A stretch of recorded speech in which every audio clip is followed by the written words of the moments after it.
유럽으로의 이민자는 2013년 7,240만 명으로 10년 전에 이미 유럽 전체 7억 5천만 인구의 10%를 넘었습니다. 독일은 16%대에 달하며 스웨덴은 20%, 스위스는 무려 30%에 달하며 영국 또한 15%대에 육박합니다. 100년 전 최대 인구 수출국이었던 유럽이 이제는 최대 인구 수입국이 된 이유는 무엇일까요?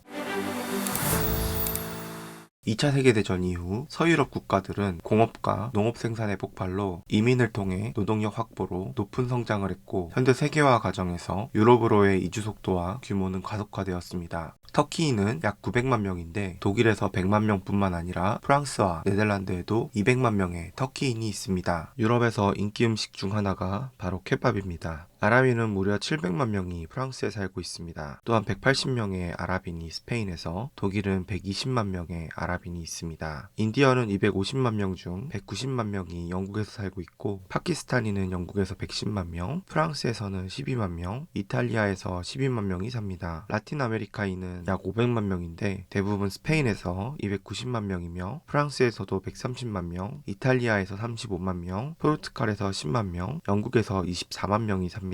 베르베르인은 약 200만 명이 프랑스에서 살고 있습니다. 크루드족은 약 200만 명, 베트남인은 80만 명이, 필리핀인은 60만 명, 중국인은 약 100만 명이 넘고, 국가별 이민자 수는 영국이 940만 명, 스페인은 620만 명, 이탈리아는 620만 명, 네덜란드는 220만 명, 벨기에는 200만 명, 스웨덴은 190만 명의 이민자들이 살고 있습니다. 독일은 19세기의 산업화에 따라 많은 농촌 인구들이 도시로, 기존 독일인은 일자리를 찾아 미국으로 이주함으로써 노동력이 부족하게 되어 주로 농업 부분에 이탈리아, 폴란드로부터 노동력을 불러들였습니다. 이들은 대부분 3개월 정도 독일에 머물면서 노동에 종사했습니다. 1943년 7천만이던 인구는 1946년 6,400만으로 줄어들고 다시 7천만이 되기까지 12년이 걸립니다. 미국이 1943년 인구 1억 3,600만에서 1억 6,600만으로 3천만 명이 늘 때 엄청난 해외 유입이 있었습니다. 이 중 다수가 유럽에서 생계를 위해 온 것입니다. 독일은 1950년대에 고도의 경제성장과 함께 산업 부문에 노동력이 필요했습니다. 1955년에 약 8만 명 정도에 불과했던 독일의 이주 노동자는 1964년에 100만 명을 넘어섰습니다. 1971년에는 220만 명이 되어 전체 노동자의 10%를 넘어서기 시작했습니다. 독일인과 외국인의 거주지가 분리되는 현상이 일어납니다. 1973년에는 260만 명이 되어 독일 노동시장이 포화 상태에 이르자 독일인과 외국인 사이의 편견도 증가하여 이주민이 독일인의 일자리를 빼앗는 것으로 인식하는 빈곤계층과 저학력자들, 특히 청소년 사이에서 반외국인 정서가 크게 나타났습니다. 2000년대에 들어서면서 IT 산업의 발달과 함께 3만 명 정도의 IT 전문가가 부족하다고 추정하였고, 그린카드 제도를 통해 외국인 노동자 중 고숙련 전문직 종사자의 충원을 본격화했습니다. 독일의 외국인 노동자가 대거 유입된 지 50년이 넘어감에 따라 이들의 2세대, 3세대까지 독일 사회의 구성원이 되었습니다. 독일 사회는 일찍부터 다문화 사회라는 사실을 받아들이고 적극적인 대응이 필요하다는 공감대가 형성되어 있습니다. 특히 OECD 국가들의 학생 수업 성과를 조사한 PISA 연구 결과에서 독일 학생들의 저조한 성적은 이러한 토론에 불을 붙이는 촉매제가 되었습니다. 독일의 인구는 이미 진작부터 계속 감소하고 있으며 독일 내에서 새로 태어나는 아이들의 15%가 외국인입니다. 독일 전체 인구 대비 9%에 달하는 약 730만 명의 외국인이 현재 독일에 거주하고 있으며 거의 1,600만 명의 사람들이 이민 배경을 가지고 있습니다. 프랑크푸르트의 경우에는 30% 이상이 미넨, 슈투트가르트, 쾰른은 20% 이상이 외국인입니다. 독일 GNP의 약 10%는 외국인에 의해 창출되고 독일 산업의 상당 부분은 외국인 노동자에 의해 돌아가고 있습니다. 2000년 1월 1일부터 독일에서 태어나는 외국인 아동들은 부모 중 한쪽이 적어도 8년 이상을 독일에 합법 거주를 하였고 영주권을 소유하고 있으면 자동적으로 독일인이 됩니다. 독일 내 국제 이주 노동자의 국적별 분포는 터키 출신이 약 70만 명, 폴란드 약 30만 명, 이탈리아 약 26만 명입니다. 참고로 대한민국 국적의 이주 노동자는 4,000명 정도 됩니다. 독일어를 추가로 배워야 하기 때문에 이민이나 취업의 장벽이 영어권 국가에 비해 불리한 편입니다. 노동청에 노동허가가 가능한 경우에는 대학 교육 또는 자격을 갖춘 전문 인력, IT 전문가, 비자 관련 특혜국, 미국, 이스라엘, 일본, 캐나다, 모나코, 뉴질랜드, 호주, 산마리노, 안도라 등 선진국입니다. 있습니다. 프랑스는 가장 전통적이고 대표적인 이민국가입니다. 유럽의 중심부에 있기 때문에 오래전부터 유입이 많았습니다. 1968년 프랑스 인구 중 이민자 수는 323만 명 정도였지만 2021년 프랑스의 외국 태생 이민자 수는 약 700만 명으로 전체 인구의 약 10%가 넘습니다. 프랑스인 4명 중 1명은 조부모 이내에 최소한 1명의 외국인이 있어 인구의 25%가 큰 의미에서 이민자의 후손입니다. 이것은 총 1880만 명 또는 인구의 19%를 나타냅니다. 그리고 그 출신 국가는 점점 다양해지고 있습니다. 약 550만 명의 유럽인 외에 400만 명의 마그레비, 100만 명의 사하라 사막 이남의 아프리카인, 그리고 40만 명의 터키인이 있고 2008년 기준으로 알제리 71만 명, 모로코 65만 명, 포르투갈 58만 명, 이탈리아 32만 명, 튀니지 23만 명 등이었습니다. 프랑스 이민자 출신국은 알제리 14%, 포르투갈 13%, 모로코 12%, 이태리 9%, 스페인 7%, 그 외에 튀니지 5%, 터키 4% 등입니다. 이민자 비율이 높은 지역은 이민자의 40%가 사는 일드 프랑스입니다. 다음으로 리옹과 마르세유입니다. 2010년에 태어난 프랑스 대도시의 80만 명 중 신생아 약 25%는 유럽 밖에서 태어난 적어도 한 명의 부모가 있었습니다. 2022년에 프랑스로 오는 새로운 외국인의 총수는 처음으로 32만 명을 넘어섰고 이민자 후손 중 56%는 부모 중 한 명이 비이민자 프랑스인입니다. 이민 3세대의 53%는 조부모 중 이민자가 한 명뿐으로 조사돼 빠르게 새로운 유입이 증가하고 있음을 알 수 있습니다. 프랑스 내에서 살아가기 위해서는 단순히 이민자들이 프랑스 내에서 이민자들만의 커뮤니티를 꾸리는 게 아니라 프랑스 문화에 대한 융화를 프랑스화되지 않으면 이민의 삶이 무척 고난할 거라는 의미입니다. 최근의 폭동과 테러는 미국 흑인 폭동을 연상케 할 정도입니다.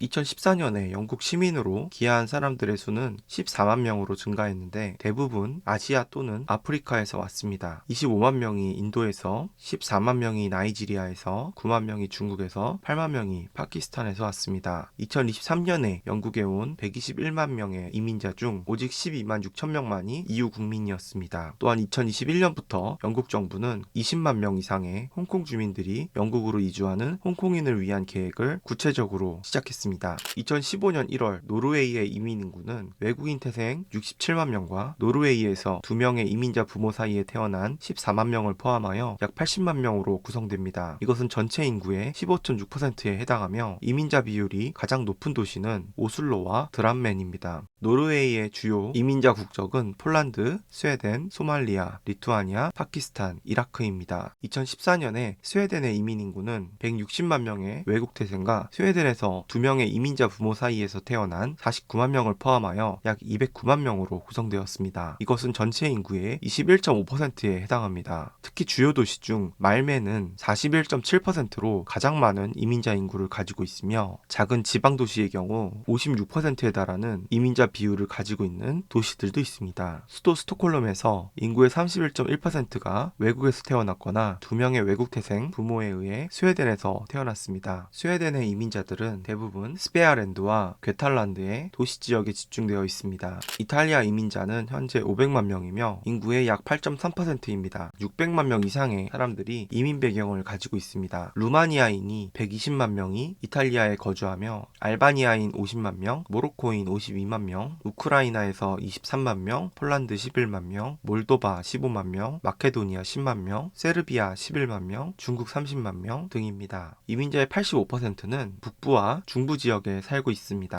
스페인은 약 600만 명의 이민자를 구성하여 전체 인구 12%가 이민자입니다. 98만 명 이상이 모로코인이며 41만 명은 에콰도르, 30만 명 콜롬비아, 23만 명 볼리비아, 15만 명은 중국에서 왔습니다. 오랫동안 이민의 나라였던 포르투갈은 2022년 현재 합법적인 이민자들은 인구의 약 7%를 차지하며 이전 식민지였던 나라들이 주로 브라질, 영국, 카보베르데, 인도, 이탈리아, 앙골라 출신이었습니다. 산업이 이민자 채용을 장려하는 구조가 되면 이를 되돌리기 어려울 수 있습니다. 서구 선진국들은 인구 절벽에 직면했고 선진국들 전체의 생산 가능 인구가 감소하고 있습니다. 2050년 유럽연합의 생산 가능 인구는 지금보다 20% 줄 것으로 전망됩니다. 선진국 중 인구가 늘고 있는 나라들은 대부분 이민자와 이민자의 자녀들이 채워지고 있습니다. 생산 가능 인구 감소 추세를 상쇄하기 위해서는 고령 인구의 은퇴를 늦추는 방법도 있지만 외국인 노동자를 수입하는 방법도 있습니다. 근래에 미국, 캐나다, 독일, 영국 등 주요 선진국들이 미국이 코로나19 이전보다 두세 배 많은 이민자들이 몰리고 있습니다. 이미 이민자가 많은 것은 선진국의 한 지표가 됐습니다. 작년 미국에 입국한 이민자도 2010년 평균인 90만 명보다 3배 많은 330만 명에 달합니다. 현재 미국 농업 노동자의 75%, 건설 광업 노동자의 30%는 외국인입니다. 독일의 도축 근로자의 80%가 외국인 노동자입니다. 우리도 많은 산업, 농업, 어업, 공업, 서비스업, 건설 등 다양한 산업에 외국인 근로자들의 노동이 없으면 돌아갈 수 없는 시스템입니다. 외국인 노동자가 없다면 값싼 노동력으로 만들던 제품 가격은 더 비싸지고 빈국 국민들이 더 나은 삶을 추구할 수 있는 기회와 선택의 자유를 박탈하는 것일지도 모릅니다.